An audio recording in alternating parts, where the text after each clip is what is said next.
Gaspol bosku. Apps 26-27. Kuambil kembali mantan suamiku sang presdir. Pagi ini Lea sangat bersemangat karena dia akan kembali bekerja setelah 4 tahun lebih ia fokus menjadi ibu rumah tangga. Wanita itu bahkan berdandan sangat cantik, hingga mendapatkan pujian dari Darrell. "Mama adalah wanita tercantik di dunia," kata Darrell, ia menatap wajah ibunya itu dengan penuh cinta. "Benarkah? Lalu bagaimana dengan Jihan?" tanya Lea. "Jihan juga cantik," jawab Darrell. "Hari ini papa yang akan mengurus kalian, oke? Jangan nakal, ya. Jangan bikin papa repot," pinta Lea sembari mengusap kepala Darrell dan Jihan bergantian. "Aku bisa mengurus mereka, jangan khawatir," sahut Arya. "Kalau begitu mama pergi dulu, sayang." Lea mengsatu pipi Darrell, Jihan, kemudian pipi Arya. Bahkan dia sengaja mencium suaminya itu sedikit lebih lama untuk membuat Chelsea kesal. "Lagi pula dia suamiku, kenapa harus dia yang kesal jika suaminya dicium istrinya sendiri? Dasar perempuan sakit." Lea mencibir dalam hati. Chelsea tak berkata apa-apa, ia hanya terus diam sembari menikmati sarapannya. "Hati-hati, sayang," seru Arya sebelum Lea pergi. "Aku juga harus ke kantor," kata Chelsea kemudian. "Lia?" jawab Arya. Kini, kedua wanita itu sudah pergi, dan Arya masih di meja makan bersama kedua anaknya. "Darrell, ayo cepat selesaikan, nanti kamu terlambat ke sekolah," pinta Arya. Darrell hanya mengangguk, ia pun segera menyelesaikan sarapannya, setelah itu ia ke kamar.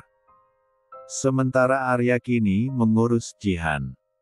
"Jihan masih mau makan, Papa," kata Jihan. "Oh ya.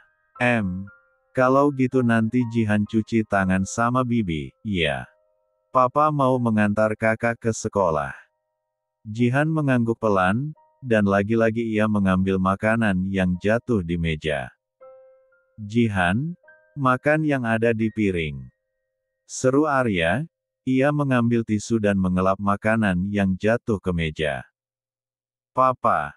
Arya terkejut saat tiba-tiba mendengar suara teriakan Darrell. Lea pun langsung ke kamar putranya itu. "Ada apa, Darrell?" tanya Arya. "Papa, buku tugas bahasa Indonesiaku hilang," rengek Darrell. "Nggak mungkin hilang, Darrell, paling keselip." Arya langsung membantu mencari buku putranya itu. "Kenapa buku kamu banyak banget?" gerutu Arya. "Ya kan aku masih pelajar, Papa, pasti banyak buku. Kalau sudah jadi bos nanti, akan banyak berkas penting," canda Darrell. Namun, itu tidak terdengar lucu bagi Arya. Apalagi hari sudah semakin siang, dan mereka bisa terlambat ke sekolah. "Ini, bukan?" tanya Arya sembari menunjukkan buku yang bertulisan bahasa Indonesia di sampulnya. "Itu buku materi, Papa, buku tugas itu beda," papar Darrell yang membuat Arya melongo. "Kenapa harus dipisah, Darrell? Dijadikan satu, kan lebih simple. Lebih enak dipisah, Papa." Chelsea bekerja seperti biasa, tapi fokusnya sedikit terganggu karena ia memikirkan Arya yang tidak bekerja, sementara Lea justru bekerja. Posisi Lea juga sangat bagus, menjadi sekretaris Farel di perusahaan cabang. "Dia enak banget ya hidupnya," gumam Chelsea. "Bisa mendapatkan pekerjaan dengan mudah, posisinya juga langsung yang menjamin." Wanita itu menghela napas berat. "Tapi masih untung dia nggak kerja di kantor ini," Mas Arya bisa merasa insecure, dan malu juga. Sementara di sisi lain, Lea sungguh satu kemati perannya saat ini sebagai sekretaris pribadi Farel. "Semangat banget, Bu." Lea langsung mendongak saat mendengar suara itu, dan seketika ia terkekeh melihat Carol yang sudah berdiri di depannya. "Jangan goda suamiku ya, Bu. Soalnya saya sama Anda beda, jika Anda berpikir untuk menghancurkan mereka, maka saya berpikir untuk membunuh mereka." "Faham." Lea langsung tergelak mendengar ocehan Carol. "Aku masih punya harga diri, dan aku sangat mencintai diriku sendiri, juga kedua anakku, Bu. Jadi aku nggak akan melakukan hal yang bisa merusak hidup kami," balas Lea. Kedua wanita itu pun sama-sama tertawa. "Oh ya? Aku mau ketemu sama bosmu, alias suamiku. Apa dia ada? Masuk aja, selingkuhannya belum datang," gurau Lea. "Suruh datang, biar aku habisi sekarang," desis Carol dengan serius, tapi kemudian ia tertawa. "Aku senang kamu kembali tertawa, Lea, dan yang pasti aku senang melihat kamu kembali bekerja. Besok ke salon, yuk," ajak Lea yang membuat Carol langsung mengernyit. "Aku pengen potong rambut, perawatan, pedicure manicure, massage. Ah, pokoknya semuanya deh." "Wah, ide cemerlang, Hem." Setelah mengantar Darel ke sekolah, Arya dibuat melongo dengan kelakuan Jihan yang masih ada di meja makan. "Bi, kenapa Jihan gak diurus?" teriak Arya kesal. "Nggak mau, Pak," jawab Bibi. "Tadi Bibi sudah bujuk biar udahan saja makannya, tapi Non Jihan gak mau, astaga," keluh Arya. Langsung mengangkat Jihan dengan paksa dari kursinya, membuat anak itu langsung mengamuk, bahkan menangis. "Jihan pasti sudah kenyang, nanti makan lagi, ya," bujuk Arya. "Nggak mau. Mau makan lagi. Hua, Mama." Arya meringis melihat Jihan yang semakin menjadi. "Nanti Papa belikan mainan, berhenti nangisnya, ya." Jihan langsung berhenti menangis, ia menatap sang ayah dan bertanya, "Beneran, Papa?" "Lia," jawab Arya lesu. La pun segera mencuci tangan Jihan, juga mencuci wajahnya yang belepotan. Setelah itu ia bingung harus melakukan apa lagi. Jadi, ia duduk bersama Jihan yang kini bermain di lantai. "Pa, mau susu?" pinta Jihan kemudian. "Bi, bikinkan Jihan susu," teriak Arya. Namun, yang dipanggil tak merespon. "Bi," teriak Arya sembari berjalan ke dapur. "Di kamar mandi, Pa," Bibi balas berteriak, membuat Arya berdecak kesal. "Pa, susu." Jihan juga berteriak, yang membuat Arya merasa pusing. La pun membuatkan putrinya itu susu, dan itu butuh waktu lama karena dia masih harus membaca petunjuk cara pembuatannya di kemasan. "Papa, susu." Jihan kembali berteriak. Perasaan dia nggak pernah teriak sama ibunya, gerutu Arya. "Sering, Pak." "Ah." Arya terlonjak saat tiba-tiba mendengar suara Bibi. Ia menoleh dan wanita paruh baya itu sudah ada di belakangnya. "Non Jihan itu memang rewel, Pak. Rasanya setiap saat dia berteriak sama ibu kalau sudah mau sesuatu." "Oh ya?" tanya Arya. "Tapi aku nggak pernah lihat Jihan nakal seperti itu." "Itu bukan nakal, Pak. Namanya anak-anak ya memang begitu," sahut Bibi. "Dan Bapak memang nggak akan lihat kapan Non Jihan berteriak. Kan pagi-pagi Bapak sudah ke kantor, pas Bapak pulang anak-anak sudah tidur." Arya hanya bisa menggaruk kepalanya yang tidak gatal. Eps 27. Lea melihat Arya yang tidur tengkurap sampai mendengkur, pria itu terlihat sangat lelah. Dan yang membuat Lea bingung, sprei kasurnya diganti lagi, padahal baru kemarin spreinya Lea ganti. "Mas," panggil Lea dengan lembut sembari mengusap kepala Arya. Arya melenguh lirih sembari berbalik badan. Sudah pulang, sayang? Tanya Arya sembari mengucek matanya. Lia, kamu capek banget, iya. Lea duduk di sisi sang suami, bahkan ia juga memejat lengannya. Maaf aku ganggu, tidur lagi Gih. Arya hanya mengangguk, ia menarik guling dan hendak melanjutkan tidurnya. Namun, Lea justru dengan sengaja mengganggu. Mas, kenapa spraynya diganti lagi? Iya. Kan baru kemarin aku ganti. Tadi Jihan tumpahin susu di sini, jawab Arya masih dengan mata terpejam. Dia rewel banget hari ini, belum lagi Darel yang bertengkar sama temannya di sekolah. Oh ya, pekik Lea. Lia, aku capek, aku mau tidur. Arya kembali telungkup, pertanda ia sangat tidak ingin diganggu oleh Lea. Sementara istrinya itu justru mengulum senyum, dan ia langsung pergi ke kamar anak-anaknya. Darel, panggil Lea setengah berbisik. Putranya itu langsung bangun, sementara Jihan sudah tidur terlelap. Bagaimana harimu, sayang? Seru. Jawab Darel sambil tersenyum lebar. Terus apa yang terjadi di sekolah? Papa bilang kamu bertengkar sama teman, kata Lea sembari menelisik wajah putranya itu. Biasalah, Ma, itu urusan laki-laki, jawab Darel yang langsung membuat Lea menganga. Darel. Lea menatap putranya itu dengan dalam.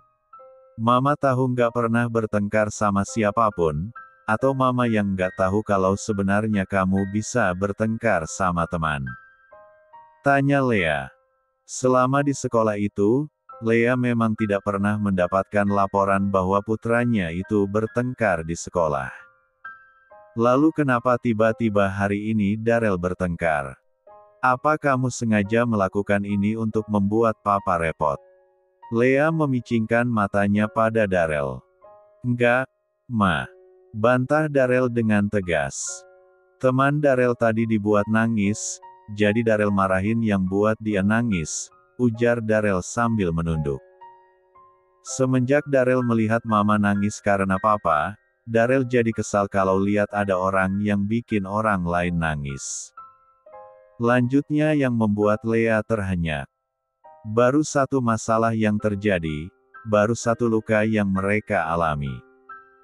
Tapi itu sudah berhasil merubah sedikit karakter Darel. Sayang. Lea memeluk Darel. Lain kali jangan begitu, iya. Daripada Darel main hakim sendiri, lebih baik lapor sama wali kelasmu, oke? Mama nggak mau kamu punya masalah dengan temanmu. Darel hanya mengangguk, meskipun ia tidak setuju dengan perintah ibunya itu. Chelsea cemberut sembari menatap ponselnya. Telepon dia tidak dijawab oleh Arya, pesannya juga tidak dibalas. Aku tinggal di bawah atap yang sama dengan dia, tapi kenapa aku justru merasa semakin jauh dari dia? Geram Chelsea kesal. Sejak tinggal di rumah Arya, ia merasa komunikasinya dengan pria itu justru terbatas. Padahal dulu komunikasi mereka sangat intens. Yang membuat Chelsea semakin kesal, Arya tidak ada saat dia pulang dari kantor. Padahal ia sengaja pulang lebih cepat dari Lea agar ia bicara dengan Arya, tapi Bibi justru mengatakan pria itu sudah tidur di kamarnya. Keesokan harinya, Arya dibuat kesal oleh Bibi yang tiba-tiba ingin cuti, karena keponakannya jatuh sakit, dan pembantunya itu izin cuti selama 2 minggu. Apa nggak bisa pulang sehari aja, Bi? Rengek Arya. Yang bantuin aku jaga Darel dan Jihan siapa nanti? Wajah Arya sudah ditekuk, kusut, dan seperti orang yang sangat frustasi. Ya jangan gitu dong, Mas. Sambung Lea. Bibi itu sudah 1,5 tahun nggak pulang kampung. Masa mau pulang 2 minggu aja nggak boleh? Udah gitu dia pulang juga bukan karena mau liburan, tapi mau jaga keponakannya yang sakit. Keponakannya yatim piatu loh, Mas. Tapi siapa yang akan mengurus rumah dan anak-anak, Lea? Tanya Arya. Nggak mungkin kita cari pembantu baru, atau babysitter dalam waktu dekat. Kenapa harus cari pembantu dan babysitter? Kekeh Lea. Kan sekarang anak-anak punya 2 ibu, Mas. Masa itu nggak cukup buat jaga mereka? Benar, Pak. Seru Bibi. Sekarang di rumah sudah ada Bu Lea sama Bu Chelsea. Mereka pasti jadi ibu rumah tangga yang hebat kok. Yang bisa menjaga rumah dan anak-anak. Tapi mereka, kan kerja, Bi, ujar Arya kesal. Kami nggak kerja 24 jam, sanggah Lea. Kami cuma kerja dari pagi sampai sore, tambah Lea. Lagi pula, aku sudah biasa bekerja di kantor sekaligus menjadi elbu rumah tangga. Kamu lupa dulu aku kerja sebagai manajer sekaligus mengurus Darel dan kamu. Arya menghela napas berat, sebelum akhirnya ia mengangguk pasrah. Bersamaan dengan itu, Chelsea yang sudah sangat rapi keluar dari kamarnya. Cil, kamu sudah mau pergi ke kantor? Tanya Lea. Lia? Jawab Chelsea dingin sembari melirik Arya. Sebelum pergi, tolong temani Mas Arya dan anak-anak sarapan, ya. Soalnya aku mau mengantar Bibi ke halte. Loh, memangnya Bibi mau kemana? Tanya Chelsea bingung. Keponakan saya tiba-tiba sakit parah, Bu, jawab Bibi dengan wajah memelas. Jadi saya harus pulang, kasihan keponakan saya, Bu, nggak ada yang jaga. Ya sudah, ayo, Bi. Seru Lea. Nanti ketinggalan bus. Lia, Bu, Bibi ambil tas dulu. Bibi segera mengambil tasnya, begitu juga dengan Lea yang mengambil tasnya sendiri, juga kunci mobil. Setelah mereka pergi, Arya dan Chelsea langsung ke meja makan, begitu juga dengan anak-anak. Kenapa Bibi masak ikan goreng untuk sarapan? Gumam Chelsea dengan bingung. Ikan goreng itu kesukaan Darel dan Jihan, jawab Arya. Aku buru-buru sebenarnya, Mas, tapi nggak apa-apa deh aku temani kalian sarapan, kata Chelsea dengan senyum sumringah. Kapan lagi dia akan menggantikan posisi Lea seperti ini, pikirnya. Tante Cil. Panggil Jihan. Mau ikan? Chelsea langsung mengambilkan 1 ekor ikan untuk Jihan. Jangan dikasih begitu. Seru Arya dengan suara lantang secara spontan, membuat Chelsea terkesiap. Jihan gak bisa pisahin daging sama tulangnya, Cil. Oh, maaf, ucap Chelsea gelapagapan. Lapun memisahkan daging ikan dari tulangnya, dan Jihan langsung memakannya dengan lahap menggunakan kedua tangannya. Tante Cil, mau minum? Pinta Jihan. Chelsea langsung mengambil air Jihan dan membantu bocah itu minum, tapi tangan Jihan yang terkena ikan justru memegang lengan baju Chelsea. Astaga! Chelsea langsung menepis tangan Jihan secara spontan. Hal itu membuat Jihan terkejut, dan pada akhirnya, Hiks. Mama. Air mata Jihan langsung menumpuk di pelupuk matanya, hidung bocah itu sudah kembang kempis dan memerah. Arya yang melihat itu tentu saja kesal pada Chelsea. Kamu kok kasar sih sama anak kecil? Bentak Arya. Maaf, Mas, ucap Chelsea. Aku nggak sengaja, sayang, maafin aku. Tidak mau. Hiks. Makan. Jihan merajuk, ia berusaha turun sendiri dari kursinya. Tunggu, sayang. Seru Arya. Nanti kamu jatuh. Arya langsung menggendong putrinya itu sembari menatap Chelsea dengan kesal, membuat Chelsea bingung harus melakukan apa. Tante Cil nggak kayak mama. Seru Darel yang juga memperlihatkan kekesalannya. Mama nggak pernah kasar sama kami, Tante Cil kok gitu. Kasihan Jihan, dia nggak mau makan, kalau dia sakit gimana? Tante mau tanggung jawab.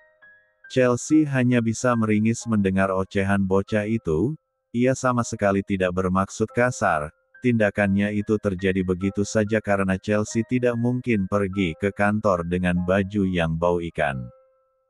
Wih, ini sedikit uang untuk Bibi. Lea memberikan amplop yang berisi uang untuk pembantunya itu, yang sudah bersedia melakukan apa yang ia inginkan. Banyak amat, Bu. Seru Bibi setelah menghitung uangnya. Kan 2 minggu ini saya libur, Bu. Bibi nggak libur, Bibi justru sudah bekerja dengan baik karena mau cuti, kekeh Lea. Oh ya, semoga keponakan tetangga Bibi cepat sehat juga, ya. Gunakan uang itu membeli oleh-oleh untuk tetangga Bibi. Bibi terkekeh geli mendengar ucapan Lea. Siapa bilang pembantu Lea itu punya keponakan yatim piatu? Itu hanya alasan agar Arya dan Chilse semakin tenggelam dalam drama rumah tangga yang Lea siapkan tanpa ada yang membantu. Tapi Bibi juga tidak bohong, karena ia mendapatkan kabar kalau tetangganya yang yatim piatu jatuh sakit. Nikmati liburan Bibi, oke.